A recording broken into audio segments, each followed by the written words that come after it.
एक गांव में आरामदास नाम का आदमी रहता था। उसका नाम ही उसकी प्रवृत्ति को दर्शाता था। वो बिल्कुल कामचोर था और उसे केवल आराम करना पसंद था।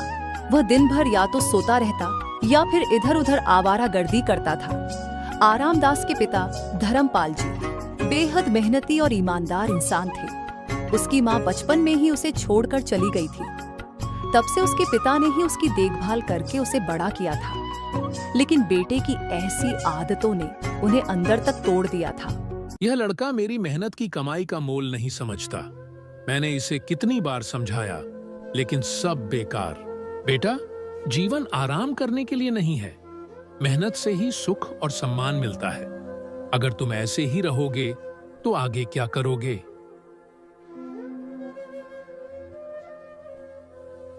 अरे पिताजी, इतनी चिंता मत किया करो। मैं तो अपनी जिंदगी मस्त तरीके से जी रहा हूँ। उन्होंने आरामचंद को कई बार समझाया, लेकिन आरामचंद पर इसका कोई असर नहीं हुआ। इसलिए आरामचंद की माँ बाप की आंखों में चिंता और निराशा झलकती थी। भाई रघुनाथ, ये लड़का तो मेरी बात सुनता ही नहीं है। हर वक्त सोता रहता है या फिर आवारागर्दी करता रहता है। मैं तो परेशान हो गया हूँ। ऐसे कब तक चलेगा? देखो धर्मपाल, मेरे ख्याल से अब इसका इलाज है कि तुम इसकी शादी कर दो। जब इसके ऊपर जिम्मेदारी आएगी तो शायद इसकी आलसी आदतें बदल जाएंगी। तुम सही कह रहे हो। शायद यही इसका हल हो। मैं जल्दी ही इसके लिए कोई अच्छी लड़की ढूंढता हूँ। कुछ ही दिनों में धर्मपाल जी ने सुषमा नाम की लड़की से आरामदास की शादी तय कर दी। सुषमा बहुत ही सुंदर और मेहनती लड़की थी। सुषमा जैसी लड़की के आने से मुझे पूरा यकीन है कि आरामदास का आलस्य दूर हो जाएगा। अब वो जिम्मेदार बनेगा।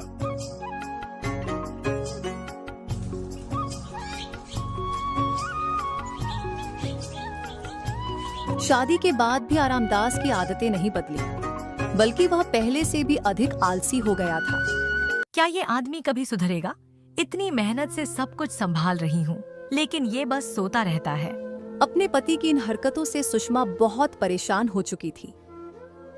एक दिन सुषमा ने अपने ससुर धर्मपाल जी के सामने अपनी परेशानी रखी। मैंने आज तक आपके सामने कुछ नहीं कहा क्योंकि आप घर के बड़े हैं, लेकिन अब मैं मजबूर हो गई हूँ।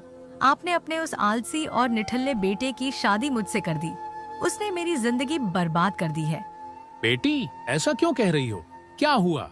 वो कुछ करता धरता नहीं है, सारा दिन घर में पड़ा रहता है। आपको क्या लगा था कि सिर्फ शादी कर देने से वो सुधर जाएगा?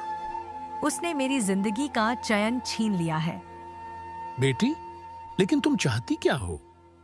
मैं चाहती हूँ कि वो कोई काम करे, अपनी जिम्मेदारी समझे। बेटी, वो तुम्हारा पति है।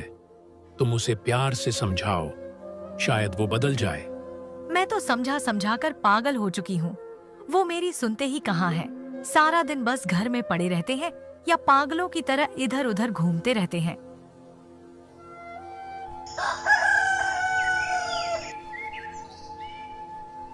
दिन बीतते गए, लेकिन हालात और खराब होते गए। कुछ दिनों बाद धर्मपाल जी का देहांत हो गया।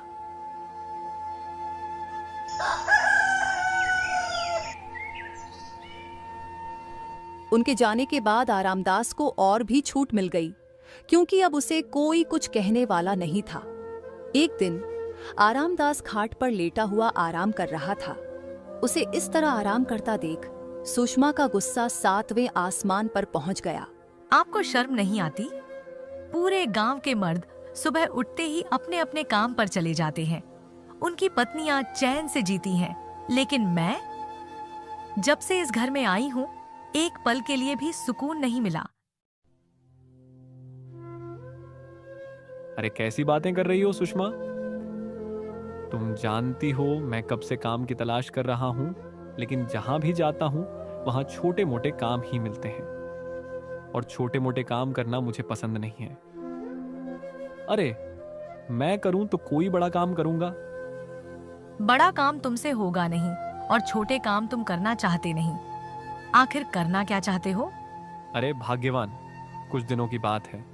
देखना, एक दिन मैं बड़ा आदमी बन जाऊंगा। नौकर मेरे आगे पीछे घूमेंगे। बस भी करो। तुम तो बच्चों की तरह बहाने बनाते हो। तुम मेरे पति हो, लेकिन पति वाली कोई बात है ही नहीं तुम में। अरे क्यों मुझे बच्चों की तरह डांट रही हो? मैं तुम्हारा पति हूँ, तुम्हें मेरी इज्जत करनी चाहिए। इज्जत उसकी होती है जो घर में कुछ पैसे कमा कर लाए। जो आदमी अपने परिवार का पेट नहीं पाल सकता, उसकी इज्जत कौन करेगा? अरे भाग्यवान, इतना गुस्सा करना अच्छी बात नहीं है। ठीक है, मत करो मेरी इज्जत, जो मन में आए कहती रहो, लेकिन एक काम तो कर दो। मुझे बहुत भूख लग रही है, जरा 2 रोटी बना दो। तुम्हें खाना मांगते हुए शर्म नहीं आती? 2 दिन से घर में अनाज का एक दाना तक नहीं है। बताओ खाना कहाँ से बनाऊं? लेकिन तुम्हें किसी बात से फर्क ही नहीं पड़ता। अगर तुम्हारे अंदर जरा भी शर्म बची है तो जाओ और कुछ काम करो, ताकि शाम तक हमारे घर का चूल्हा जल सके। सुषमा की कड़वी बातें सुनकर आरामदास भारी कदमों से घर से बाहर निकलता है। अब क्या करूं? मेरे पास न काम है न पैसे। आज तक उधार लेकर ही गुजारा किया, अब कौन उधार देगा? सबने ताने देना शुरू कर दिया है। एक आखिरी उम्मीद है लोकेश भाई, वो हमेशा मदद करते आए हैं, शायद इस बार भी। भाई कैसे हो? आज तुम्हारी मदद चाहिए। घर में हालात बहुत खराब हैं, खाने को कुछ नहीं है। अगर थोड़ा उधार दे दोगे तो बड़ा एहसान होगा। वादा करता हूँ अगले हफ्ते लौटा दूंगा। आरामदास, तुम्हें पता है ना, मैंने तुम्हारी पहले भी कितनी बार मदद की है, लेकिन तुमने कभी वापस करने की जहमत उठाई? पूरे गांव में ऐसा कौन है जिसे तुमने उधार न लिया हो? भाई इस बार सच में हालात बहुत खराब हैं। सुषमा ताने दे रही है, प्लीज इस बार मदद कर दो। बातें बनाना तो तुम अच्छे से जानते हो आरामदास, पर कब तक दूसरों के भरोसे जिंदा रहोगे? क्या कभी सोचा है खुद के पैरों पर खड़े होने के बारे में? देखो भाई, मैं यहाँ ज्ञान सुनने नहीं आया। अगर पैसे हैं तो दे दो, वरना मत दो, मैं खुद संभाल लूंगा। आरामदास की ये बेपरवाह बात सुनकर लोकेश का गुस्सा फूट पड़ता है। देखो भाई, मेरे पास पैसे तो हैं, लेकिन मैं तुम्हें नहीं दूंगा, क्योंकि तुम एक नंबर के मक्कार और धोखेबाज इंसान हो। पैसे लेकर लौटाने का नाम भी नहीं लेते। तुम्हारे जैसे लोगों की मदद करना बेकार है। लोकेश के ताने सुनकर आरामदास अपने घर की ओर बढ़ा, लेकिन कदम भारी थे। रास्ते में वह थककर एक पुराने बरगद के पेड़ के नीचे बैठ गया। अभी वह अपने हालात पर सोच ही रहा था कि दूर से गांव का मुखिया अपने 2 साथियों के साथ डंडा लिए उसकी ओर आते हुए दिखा। हे भगवान, अब ये कौन सी नई मुसीबत आ गई? ये मुखिया जी तो मुझसे पैसे के लिए ही आए होंगे। अब मैं क्या जवाब दूं?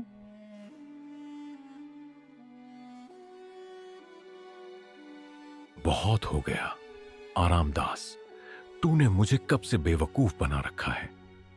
तुझे अपनी चालाकियों और झूठे वादों का हिसाब देना ही होगा। इस बार तेरी कोई बहानेबाजी नहीं चलेगी। आज मैं तुझसे अपने पैसे वापस लेकर ही जाऊंगा। मुखिया जी, मेरी बात सुनिए। इस वक्त मेरी हालत बहुत खराब है, घर में खाने को कुछ नहीं है। बस थोड़ा और समय दीजिए, मैं वादा करता हूं कि आपकी एक एक पाई लौटा दूंगा। अगर तुझे पैसे देने होते तो कब का चुका देता। तेरे बहानों की कोई कीमत नहीं है। तुझसे बड़ा कामचोर और धोखेबाज मैंने नहीं देखा। अरे तुझे तो धरती का बोझ कहना चाहिए। मुखिया की कड़वी बातें सुनकर आरामदास समझ गया कि वह आज बचने वाला नहीं। मुखिया जी, एक आखिरी मौका दे दीजिए। मैं सच में वादा करता हूं 1 महीने के अंदर सारे पैसे लौटा दूंगा। देखते क्या हो, इसे मारो। तब तक मारो जब तक इसे अपनी औकात याद ना आ जाए। अब ये किसी से उधार लेने की हिम्मत नहीं करेगा। मुखिया के साथी आरामदास को मारने ही वाले थे कि अचानक सुषमा वहां पहुंच जाती है। मुखिया जी, इन्हें छोड़ दीजिए। मैं आपसे वादा करती हूँ कि ये आपका पैसा लौटा देंगे। कृपया इन्हें मत मारिए। सुषमा, सिर्फ तुम्हारी बात का मान रखकर मैं इसे आज छोड़ रहा हूं, लेकिन सुन लो, अगर इसने 1 महीने के अंदर मेरे पैसे नहीं लौटाए तो अगली बार इसका वो हाल करूंगा जो ये जिंदगी भर याद रखेगा। इतना कहकर मुखिया अपने घर चला जाता है। कब तक मैं तुम्हें पिटने से बचाती रहूंगी आरामदास? अगर तुमने 1 महीने के अंदर पैसे नहीं लौटाए तो मुखिया तुम्हारी हड्डी पसली तोड़कर रख देगा। सुषमा सही कह रही है। अगर मैंने पैसे नहीं लौटाए तो मेरी हालत बुरी हो जाएगी। लेकिन पैसे कहां से लाऊं? हाँ, एक काम कर सकता हूं। हमारे पास 2 बैल हैं। मैं एक बैल मुखिया जी को दे देता हूं। इस तरह मैं उनसे थोड़ी मोहलत ले सकता हूं।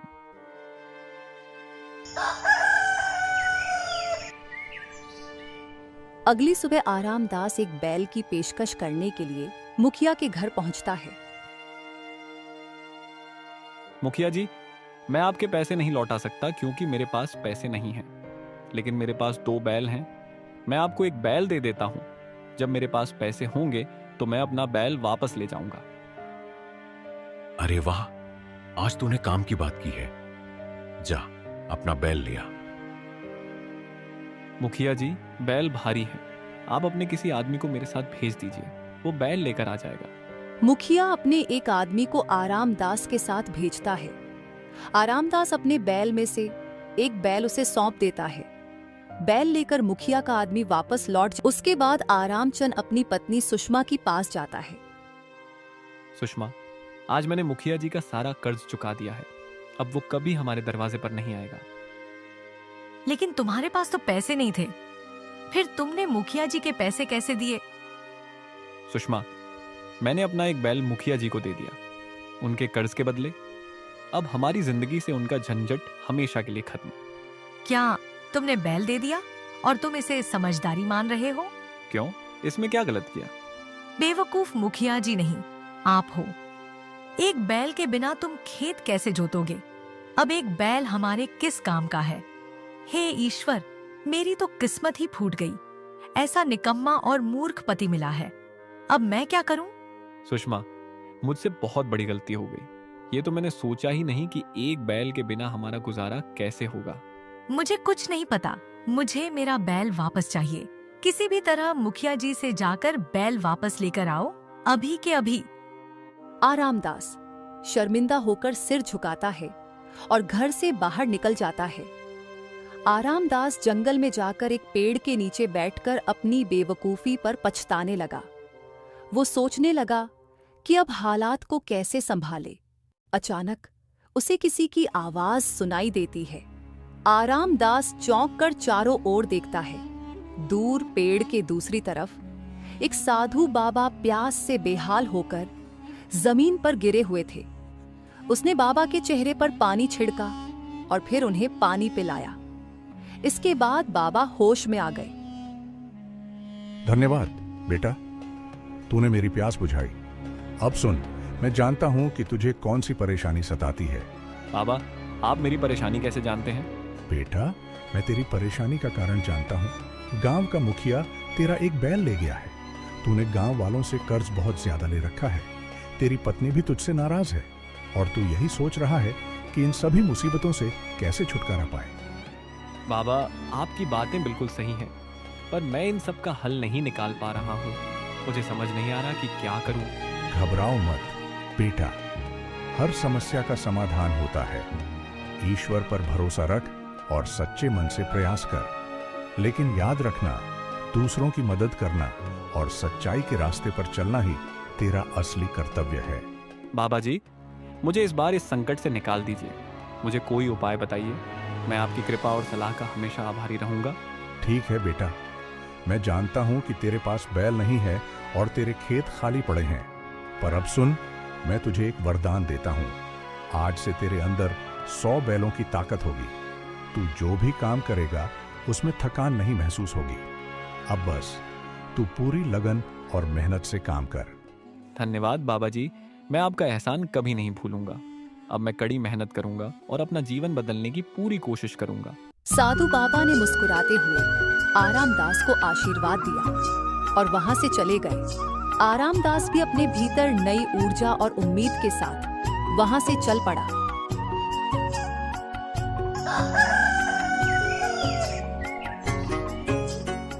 अगली सुबह सुषमा ने जब उठकर देखा तो आरामदास बिस्तर पर नहीं था।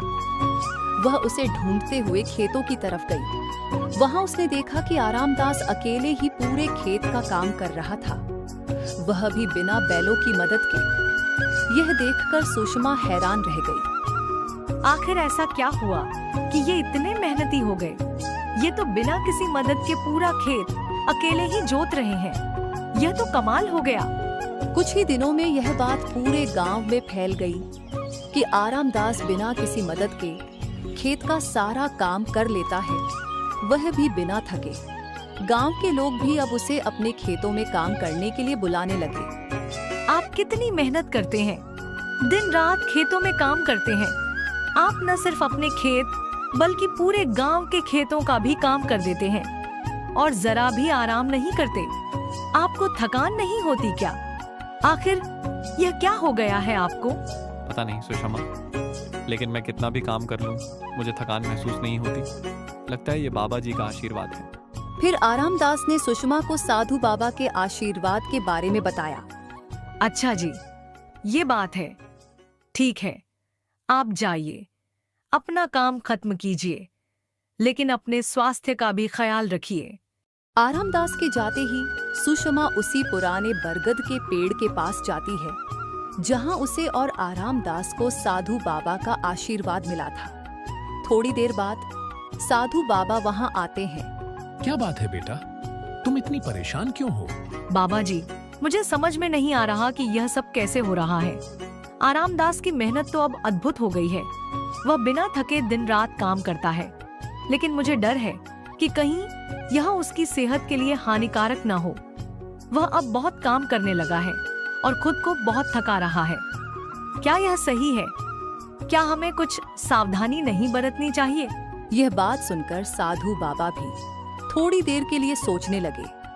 वह समझ गए कि सुषमा का उद्देश्य आरामदास की मदद करना था, लेकिन अब उसे अपनी मेहनत से आगे बढ़ने का मौका देना चाहिए। बेटी, मैंने ही आरामदास को यह वचन दिया था। तुम मुझसे क्या चाहती हो, यह बताओ। बाबा जी, मैं चाहती हूँ कि आप वह वचन वापस ले लें। आरामदास अब अपनी मेहनत से अपने रास्ते पर चलना चाहता है। उसकी मेहनत ही उसकी असली ताकत है और उसे इस रास्ते पर आगे बढ़ने देना चाहिए। ठीक है बेटी, अगर तुम्हारी यही इच्छा है तो मैं अपना वचन वापस लेता हूँ। अब से आरामदास पहले जैसा हो जाएगा, लेकिन याद रखना, असली शक्ति उसकी मेहनत में है। सुषमा वापस घर लौट आई और उसने सारी बात आरामदास को बता दी। आरामदास, बाबा जी ने अपना वचन वापस ले लिया है। अब तुम्हारी मेहनत ही तुम्हें सफलता दिलाएगी। मुझे लगता है कि अब तुम अपनी पूरी ताकत से काम करोगे। कोई बात नहीं सुषमा, अब मुझे ये समझ में आ गया है कि मेहनत ही सब कुछ है। मैं अब अपनी मेहनत से काम करूंगा और देखो, अब हमारी फसल भी बहुत अच्छी हुई है। हम उधारी चुकता करके अपना बैल वापस ले लेंगे और फिर मेहनत से काम करेंगे।